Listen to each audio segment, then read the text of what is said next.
yangu ni naye mchambuzi wa mpira wa miguu Dominic Salamba. Tunakwenda kuangazia yale mambo mbalimbali yanayokuwa yakihusiana na michezo na burudani. Ndugu yangu uko poa? Mimi niko poa kabisa. Sema upo? Namshukuru Mwenyezi Mungu. Masiku. Ni nzuri kabisa.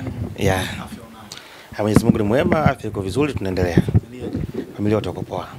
Basi mimi nianzie hapa mambo mbalimbali yanayokuwa yakihusiana na michezo na burudani. Weekend hii Ligi Kuu Tanzania Bara imeendelea tena. Mchezo wa kwanza hapo jana ilikuwa ni dhidi ya Young Africans, lakini baadaye tukamshuhudia tena mnyama Simba majira ya saa 1. Nianzie kwa mchezo wa mapema. Kwa namna ambavyo umeitazama Young Africans, ni timu ya namna gani chini ya kocha Pedro? Unaona inazidi kuendelea kuimarika kila inapoitwa leo? Binafsi nikisema niangalia Yanga ni kama timu ambayo inajaribu kurudi katika level au rhythm ambayo ilikuwa iko nayo. So ukiangalia bado hawajafikia kwenye piki ambayo unaweza ukaona au kaweza kupata kile kiwango cha juu cha kila mchezaji. Tunaamini kwamba msimu uliopita walifanikiwa kufanya vizuri na kuchukua mataji mengi, nafikiri mataji 5, lakini kutokana na changamoto za kuchelewa kuisha kwa ligi msimu uliopita na kuwahi kuanza kwa msimu, lakini pia na michuano ya CHAN na vitu vingine, timu ilikosa muda wa kufanya maandalizi ya kutosha, kwa sababu katika kipindi cha kujiandaa at least upate wiki 6 mpaka wiki 8. Kwa hiyo baadhi ya nyota viwango vyao viliweza kushuka, watu tulishuhudia baadhi ya nyota ambao walikuwepo, lakini pia kwa sababu muda ulikuwa ni mdogo wakakosa muda mzuri wa kufanya mazoezi na hawakuwa kama timu, kwa sababu nyota walikuwa wamegawanyika, hawakupata nafasi ya kuweza kujiandaa wakiwa na wachezaji wao wote 30 kadhaa ambao wako nao. Walikuwa na training kwa makundi, kwa sababu kuna baadhi ya nyota walikuwa hapo kwenye chani, wengine bado walikuwa hajafika na wengine wakaja wakasajiliwa. Hiyo ilikuwa ni tatizo la kwanza, kwa sababu lazima mchezaji baada ya ligi kuisha apate walau wiki 1 au siku 15 ambazo zitamfanya aweze kupumzika na kuregain tena nguvu kwa ajili ya msimu nao unaofuata. Lakini pigo la pili lilikuja baada ya kumpata mwalimu ambaye alitamani kuja kuanza upya kwa muda mchache ambao wangu walikuwa wako nao, Mwalimu Falls, naye aliwafanya waweze kuweza kustack na sio kuendelea mbele. Kwa hiyo Mwalimu Pedro amekuja timu ikiwa ndio inaanza kuunga tena upya, na akaamua kurudi kwenye staili ya mwanzo ili aanze na timu ambayo ilikuwepo tokea mwanzo, from there ndio aweze kuadd some inputs. Kwa hiyo bado hawajafikia kwenye ile climax point yao ya ubora walionao, ndio maana hata baadhi ya nyota ambao wamewasajili ambao walikuwa na uwezo mkubwa, ambao wamesajili kwa gharama kubwa, bado hawajaweza kuonekana na uwezo wao, kwa sababu timu bado inaendelea kujitafuta. Sasa unapokuwa kujitafuta ni vyema ukaanzia pale ambako ulikuwa umeishia katika msimu uliopita. Kwa hiyo kama ni kiwango, ni kama nawaona wakiwa katika ubora wa 60%, tofauti na watu ambao walikuwa na expect kufikia kwenye 90 au 100%. Kuna utofauti gani unavyoitazama Young Africans katika michuano ya ndani Ligi Kuu Tanzania Bara, lakini pia vile vile kwa namna wanavyokuwa wanacheza kwenye tournament za CAF Champions League? Nafikiri hakuna tofauti, isipokuwa issue ni approach, lakini pia unaangalia na aina ya opponent. Kwa sababu uwezi wanasema ukatumia bunduki kwenda kuua kuku. Kwa hiyo kila opponent au kila adui unayokutana naye lazima uweze kuandaa mpango kazi kutokana na ubora na ukubwa alionaye yeye mwenyewe. Kwa hiyo nguvu ambayo utaitumia dhidi ya FAR Rabat itakulazimu ukimbie mara 2 tofauti kwenda kukutana pengine na Namungo au na Dodoma Jiji au na Fountain Gate. Kwa hiyo wanachokifanya, wamegundua kwamba michuano ya kimataifa inakuhitaji utumie energy kubwa na ni tournament ya muda mfupi. Ligi inahitaji issue ya kuweza kukusanya alama.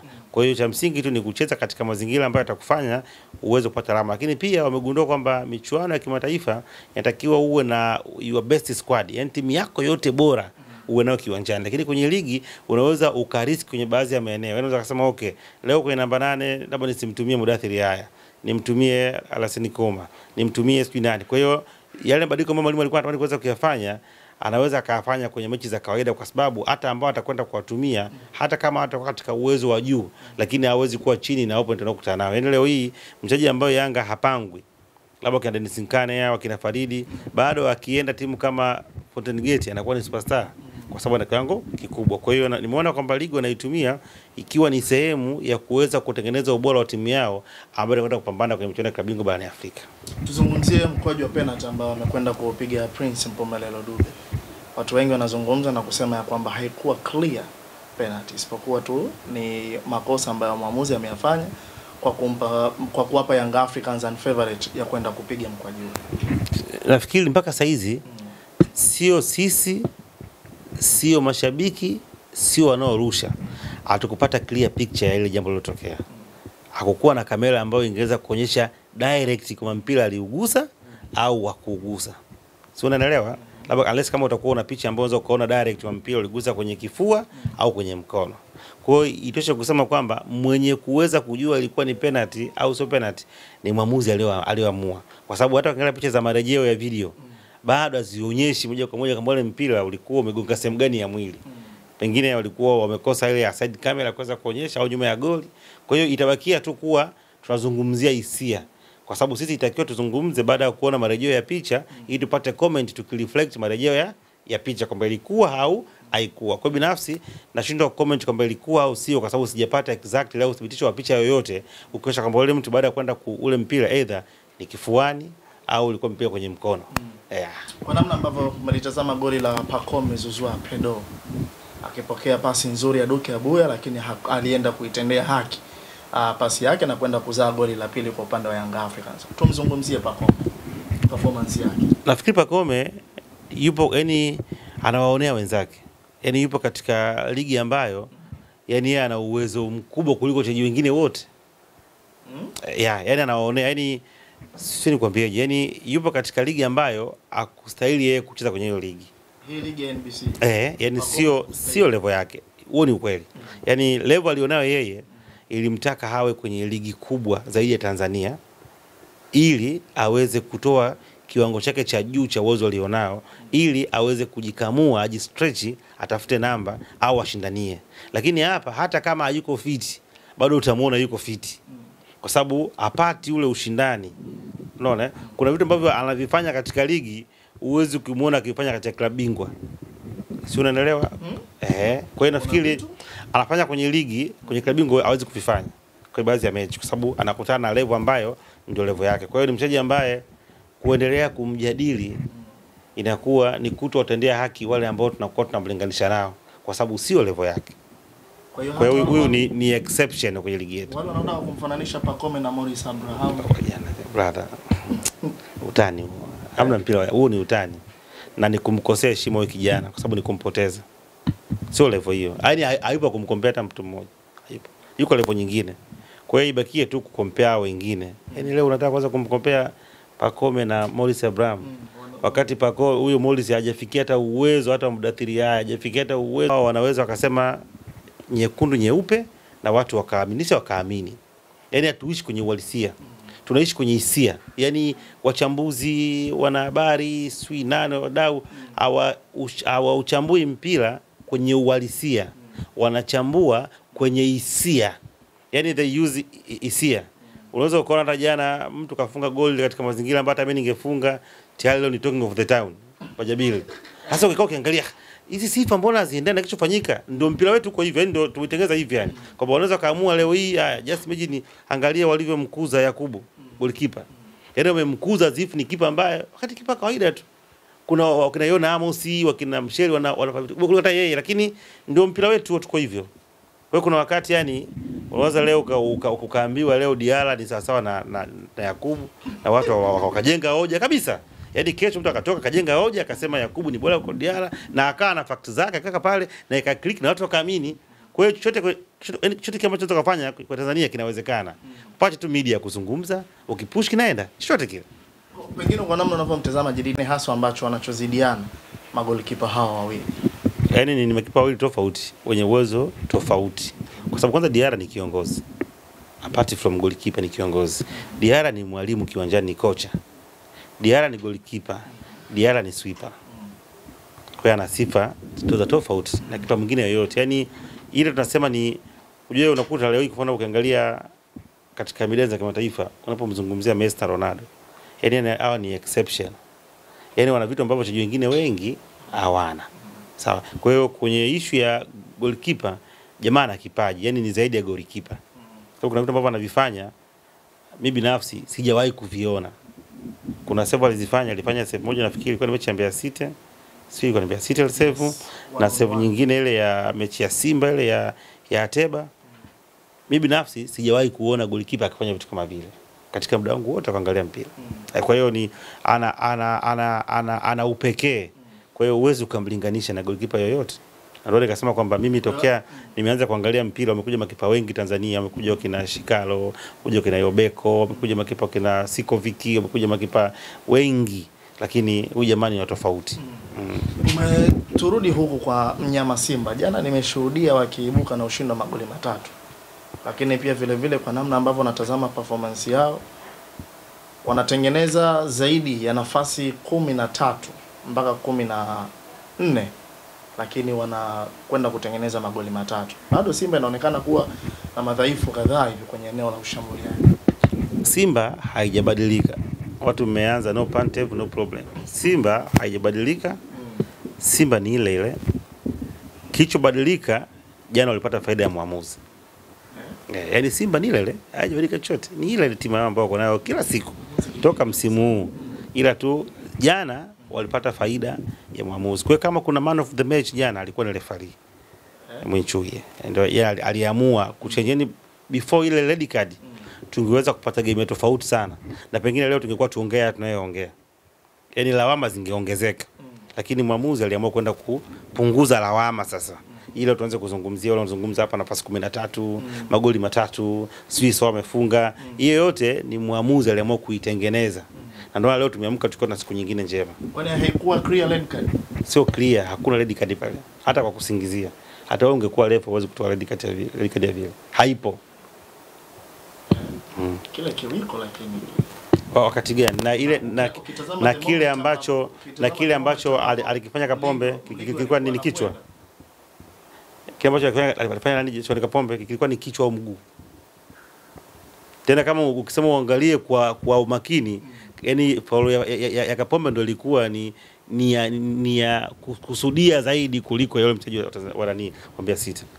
Mtu ana mpira anakuja kumkaba mtu, yupo katika kuweza kuhold mpira, anaweka mkono, ni red card. Unaga wapi? Red card inatoka ikiwa mtu hana mpira. Kama pale ungekuwa watu wako wenyewe, hakuna mpira, sawa, wanatembea wanakabana, ukampiga Pepsi, hiyo ni sweat red card. Ni moja kwa moja, sababu mpira haupo, hamna mpira chochote unachofanya, ukampiga mkono au mguu wote, ile sio kadi kokote. Na hata wenyewe nafikiri Simba watu walishangaa kwa sababu kuna kadi nyekundu. Lakini mwamuzi aliamua kufanya badiliko yale, akafanya vile, ndio mpira wetu. Kwa hiyo pale hakuna namna yoyote. Kwa ni kama favorite ambayo ilikuwa inatembea. Sio kama ni favorite. Ukisema kama ni kama uamini, kama una uhakika. Hakuna kadi pale. Hapa hamna kadi. Hata ya njano pale hakuna. Sio nyekundu, hata ya njano pale hakuna. Lakini alihatarisha maisha ya mchezaji mwenzie Anthony. Brother, ule sio muziki, ni mpira wa miguu ule. Tukianza kudiscuss mambo ya kuendesha mpira hapa, basi mpira bado twende tukachezea siku kwenye swimming pool. Tunacheza mpira. Mpira ni mchezo wa kiume, pia ni mchezo mgumu, mchezo wenye ushindani, matumizi ya nguvu. Mwamuzi anawajibika kuweza kulinda na ni usalama wa wachezaji, lakini sio vile. Ile sio red card, ile sio kadi ya njano. Unamuita, unamweleza kwamba hakikisha kwamba unacheza katika usahihi. Kwa sababu yeye ndiye alikuwa na mpira. Sawa? Na alikuwa ametanua mpira katika kutaka kuodi mpira. Yule kaja akajigonga kwenye kiwiko. Kwani ushashuhudia mara ngapi mtu anampiga mtu mara ngapi? Nyingi tunashuhudia. Ni sio mara moja, ni follow ambazo zipo siku zote. Zipo. Sio. Nirudi huku bwana, tuzungumzie kiwango cha Morris Abraham. Goli lake la kwanza ndani ya ligi kuu Tanzania bara NBC Premier League, lakini baada ya kufunga kuna namna ambapo alionekana kama akiwa analia, haamini ya kile kitu ambacho kimetokea hapo jana. Mimi binafsi ninakubali ni miongoni mwa vijana ambao wana vipaji vikubwa vya mpira. Wote wakina Yakubu, wakina Mligo, wakina Wilson Nangu, wakina huyo Abraham Morris, wakina Chasambi, ni vijana ambao wana talents kubwa. Ni vijana ambao wanatakiwa kuendelea kukuzwa ili baadaye waweze kumaintain performance walizonazo na kuja kusaidia taifa. Lakini sio vijana ambao kwenda kuwatumia leo. Yaani leo hii uwezo ukaamka ukasema na kwenda klabu bingwa ndio unawataja hao wachezaji. Uwezo kufanikiwa. Kwa sababu ni vijana wadogo, they need to be much more experienced kwenye kucheza. Ni kama umeona Yanga wamechukua vijana wengi. Kwa kina Casemiro, si nani wako ndani mwe. Maana yake unawatumia ili wapate experience. Leo hii inatakiwa unakuwa na mtu kama Mpanzu yupo kwenye kiwango, unakuwa pengine mtu kama Saidoa au Chama au Okwi, na watu ambao walikuwa wanafanya vizuri, alafu unakuwa una Morris Abraham pembeni. Kwa hiyo unampa dakika 10 kupatana, usimpe pressure. Sasa ukiwa unafika hatua ndio anakuwa star wa timu, maana timu imeishiwa. Kwa maana hiyo tuseme Simba imeishiwa. Ni maana sasa ndio ndio superstar wa timu, maana hapo kuna changamoto. Leo unakaa unakwenda klabu bingwa unabeki Mligo. Ndio panga pangua. Hapana. Inatakiwa unakuwa na Mohamed Hussein yuko, afu unakuwa na Mligo. Unakuwa na Chemalon, unakuwa na Nangu. Kijana anakuja anapita mule. Anakuja kujifunza, kuja kukaa baadaye. Kwa hiyo ni vijana wazuri ambao wanahitaji muda.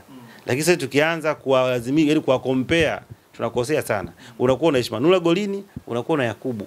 Kwa sababu Yakubu afikie hata kiwango cha Ali Salim. Yakubu Mimi nakwambia kweli. Afikii kiwango cha Ali Salim. Ila kwa sababu ndio mpira wetu uko hivyo unavyoenda. Trending kidogo. Kidogo na watu wanaamua tu. Mtu anaweza ukao kwa sana na mtu akasema wewe utacheza mpira na kweli uchezi. Sababu nikwambia leo hii kwa nini Ali Salim leo hayuko Simba? Wao wanasema kiwango kilikuwa kimeshuka. Wewe unaamini hiyo kitu? Kimeshuka. Hakuna kitu kama hicho. Yaani leo ukiangalia kama kaza mbali kwa fanya Ali Salim na huyu. Sasa ndio watu waanza kama kupoteza au kurudisha. Huyu kijana bado anahitaji muda mwingi wa kujifunza. Lakini ametoka JKT national team na kesho tutamka asubuhi unaambiwa watu waanza kusema Tanzania wani. It's possible. Wameshaanza sio? Sasa wanachokwambia. Wanamuita Tanzania wani. Yale magoli ambayo amefungwa kule na ile mechi ya dhidi ya Stade Malien, kipa mzuri umfunge magoli yote mawili. Na mimi nakwambia yale magoli ambayo amefungwa Yakubu sio. Kipa mzuri umfunge. Anahitaji kukua. Lakini sisi akishafika tukio anataka yani anaanza darasa kwanza kesho anataka form 6 amalize au chuo. Haiwezekani. Mpira una njia zake unakwenda. Tuzungumzie performance dakika 5 ambazo ameingia Mohamed Bajabir. Anaingia, anakutana na pasi nzuri baada ya kumchambua goalkeeper Steven Dese Mukwala. Anakutana na boko la mlinzi wa Mbeya City. Sio pasi. Boko. Ile simuona movement ambayo ameifanya Steven Dese Mukwala. Ilianzia huo mpira ulitoa. Pasi simetoka imepigwa pasi ya pembeni. Mukwala akaenda akakimbia nayo kwenye ile nani? Alipigwa nani? Alipiga ile pasi imeanza kutoka kwa Morris. Sio Morris. Akaizungusha kwenda kwa mlinzi wa Mbeya City kajichanganya. Badala ya kumrudishia mpira golikipa akapiga pasi katikati anakutana nayo Mukwala. Kipa anakuja anamchambua anapiga pasi. Kijana Bajabir akiwa yuko peke yake ndio ameingia kiwanjani. Hana pressure yoyote. Anafunga. Lakini si unaona ndio nasema anafunga. Yaani kwa pale ambako alikopata ule mpira hata wewe ungefunga, hata mimi ningefunga. Hiyo sio issue. Lakini cha msingi alikuwa kwenye right place akaona goli akafunga. Sawa? Ilikuwa ni receiving nzuri, akainua macho akafunga. Kwa ni goli zuri. Na kuzingatia kwamba ilikuwa ni mechi yake ya kwanza. Sasa yanayoendelea badala ya hapo ndio sasa ndio haya ambayo mimi nakuwa siyaelewagi yani. Unaelewa? Yaani ambapo baada ya hapo sasa kwa sababu from there hakufanya kitu kingine cha tofauti mpaka mpira umekwisha. Lakini leo ndio talking of the town. Na kesho mtasema Bajabir ni bora kuliko hata Zikia aliondoka. Tomorrow ndo mtazungumza. Situko hapa. Nipe siku 2 tu. Sasa hapa mnakuwa muwasaidii, mnakuwa mnawaharibu. Kwa hiyo hakuna kitu cha ajabu. Kubwa tu kwamba ametengeneza records kwamba ameingia touch yake ya kwanza akafunga. Hiyo ni record ambayo ametengeneza. Lakini sasa tukianza kwenda extra sasa. Mpaka wengine meangalia leo si ana miguu ya magoli. Sasa hapa ndo mnakwenda sasa hii changamoto ipo mpira wetu. Kwa hiyo binafsi mimi nimechukulia kwamba ameanza vizuri. Kwanza inakwenda kumuongezea confidence. Kwa sababu alikuwa hayupo muda mrefu kwenye timu. Ndio mechi yake ya kwanza. Touch yako ya kwanza unafunga, kuna kitu kinaongezeka. Lakini pia ametengeneza bond na mashabiki. Mechi imekwisha, mashabiki wameweza kumna nini. Kwa ile imekwenda kumpunguzia pressure. Kwa hiyo itamfanya azidi kujiamini na kujaribu vitu vingine vizuri ambavyo anavyo. Kwa hiyo ni mguu mzuri. Ukianza vile maana yake inakupunguzia pressure. Kama angeanza vibaya maana yake ingeweza kumtoa. Kwa hilo itakwenda kumsaidia katika career yake na katika mechi zinazofuata. Lakini sio kwa sifa ambazo tunazitengeneza azikustahili kutokana na kitu tulichokiona. Unless mimi nilikuwa naangalia mechi nyingine ndio naangalia mechi nyingine. Unaiona Simba kufuzu hatua ya robo finali michuano ya kimataifa. Lehali kwenye kundi lao wanashika mkia wakiwa na alama 0. Kwa maana ya mahesabu ya calculations ukisema afuzu utakuwa unakosea kwa sababu amefungwa mechi 2 katika mechi 6, maana yake ana uwezekano wa kupata alama 12 kimehesabu. Kwa maana calculator hiyo inawezekana na 12 katika klabu bingwa hatua ya makundi, maana yake unafuzu automatically kwenda katika hatua ya robo final. Lakini katika uhalisia ni ngumu kwa sababu anachokionyesha alichonacho na opponent wake ni vitu viwili tofauti. Yaani leo ukiangalia mpira wa Esperance ambao nimeuangalia mimi mechi zake zote mbili, Stade Malien na mechi ya Petro, nikimwangalia na Simba hii sioni Simba ikitoboa, whether iwe ni ugenini au nyumbani.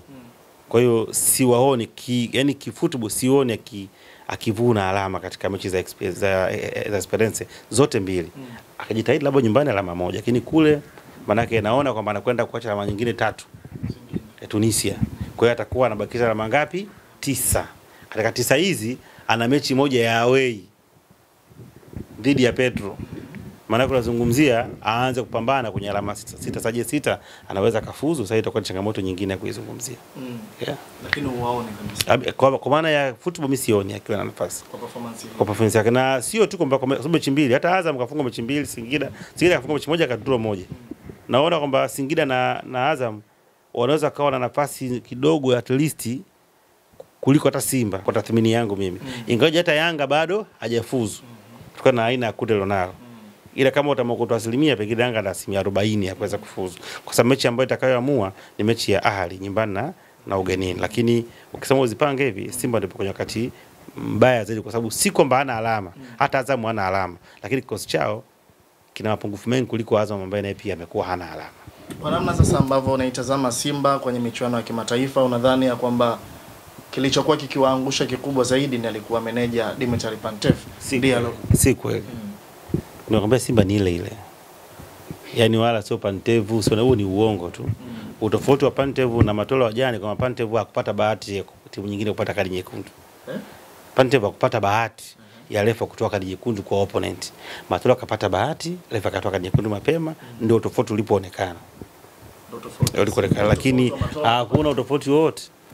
Shida ya Simba ipo kwenye kusajili. Wachezaji wao waliowasajili tofauti na malengo wanaoyaimba kila siku kwa watu ni vitu viwili tofauti. Yana viendani. Yaani unasajili sawa, mtu wa kawaida afu unataka unatengeneza watu akupatie kitu cha juu ambacho tofauti na kile ambacho mtu ambacho umekisajili. Kwa hiyo haya mambo hapa Pantev nini, hata aje kocha mwingine yoyote kwa ile timu pale ni ngumu. Ndio maana Tafado ameondoka aliko kwenda kule, sio nafaa vizuri. Ile resource ambayo unaitumia ndio inakwenda kuamua. Unadhani pengo kubwa haswa kwa mnyama Simba lilikuwa ni kocha ama uongozi wa klabu ya soka ya Simba ndo hauko sawa na vile ambavyo mashabiki wao wanahitaji? Pengo kubwa ni kwamba hawana wachezaji wazuri. Haya mambo ya management utajua wenyewe. Lakini wachezaji wanaowasajili hawaendani na malengo wanaoyaimba kila siku. Yesu unaelewa?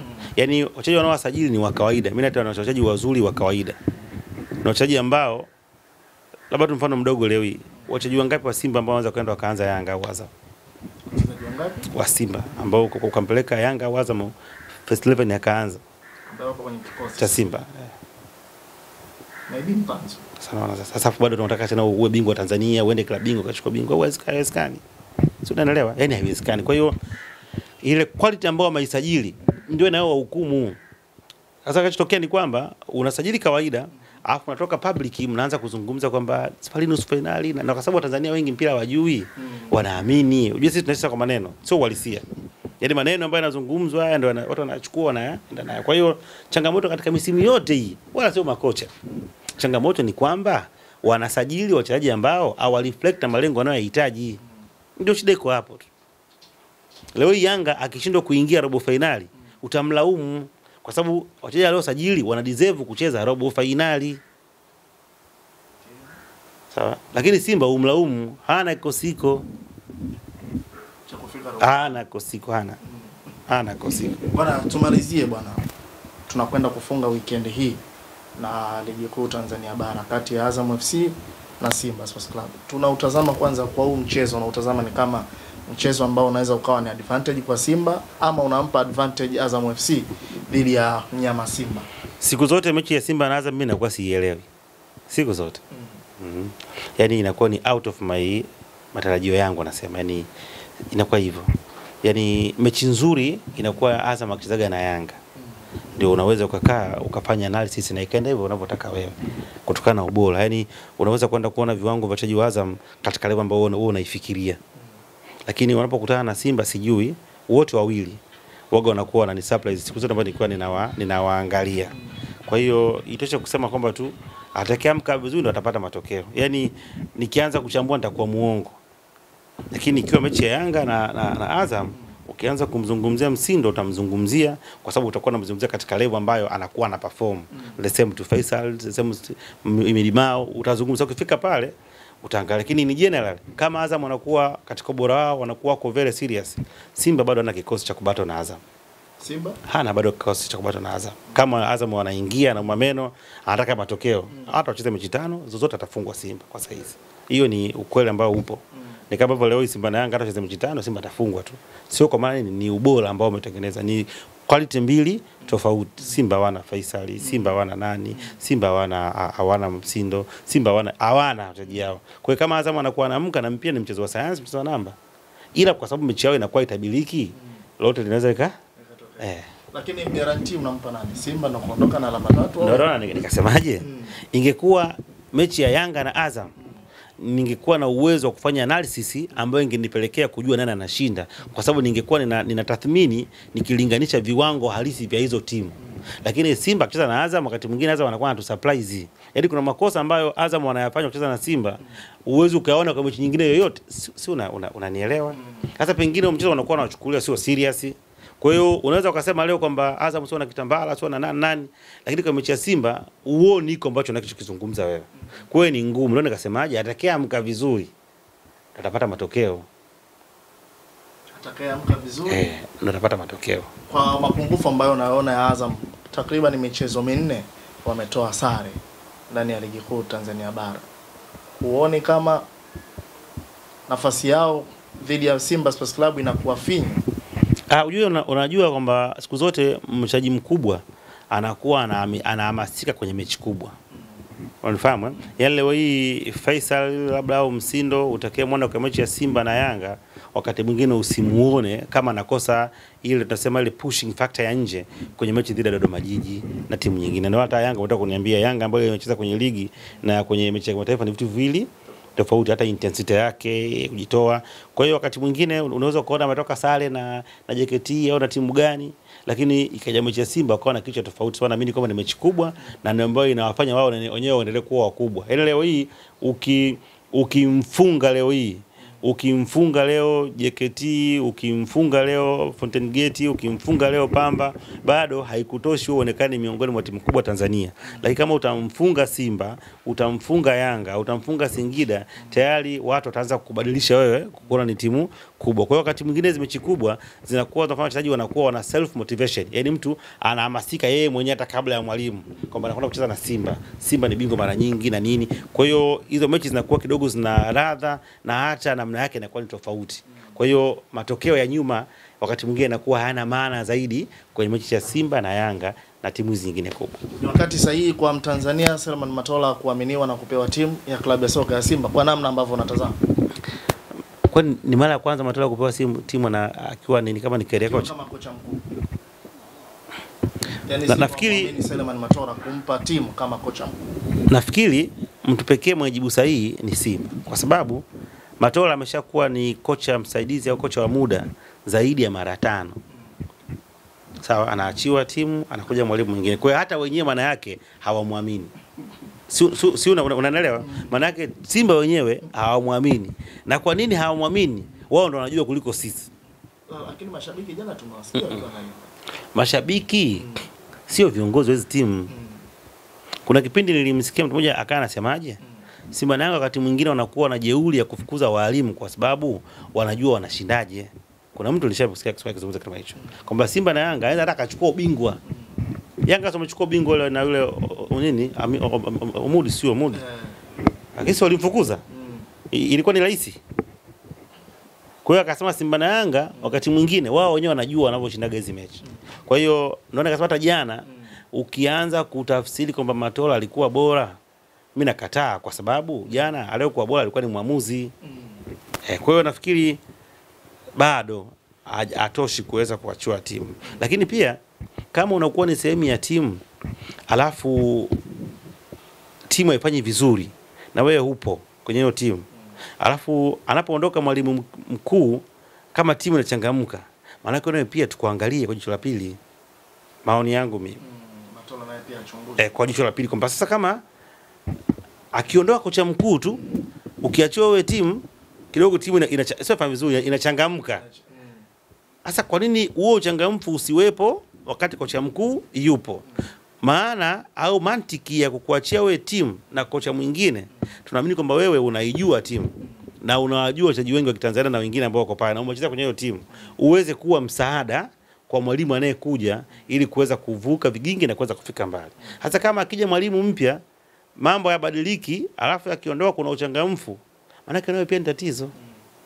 Yaani hiyo ni simple tu research ambazo ukaifanya ukapata majibu.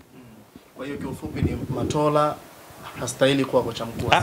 Sijasema hivyo. Au afai kuwa kocha mkuu. Sijasema hivyo. Sijaongea neno, nimesemaje? Wanaojua kwamba anafaa au hafai ni wale wanaomuweka. Sababu kama wangejua anafaa, kwa nini walimchukua Pantev tena kwa haraka? Si alikuwa yuko pale na Fadru. Fadru aliondoka. Kama walijua anafaa na wanamwamini, palikuwa pana haja gani kuingia gharama nyingine ambazo tena zinaenda kutoka tena ikitokea hiki. Lakini pia hata statement yao baada ya kumuondoa Pantev, wamesema wako mbioni kutafuta sasa tena utaongea anafaa. Kwa nini hawajamuona kama yupo? Sio umeona yupo. Kwa hiyo wao wenyewe hawamwamini. Sasa kama hawamwamini, mimi nikimwamini nitakuwa nakosea. Wao wenyewe hawamwamini. Shukrani sana. Nakushukuru pia.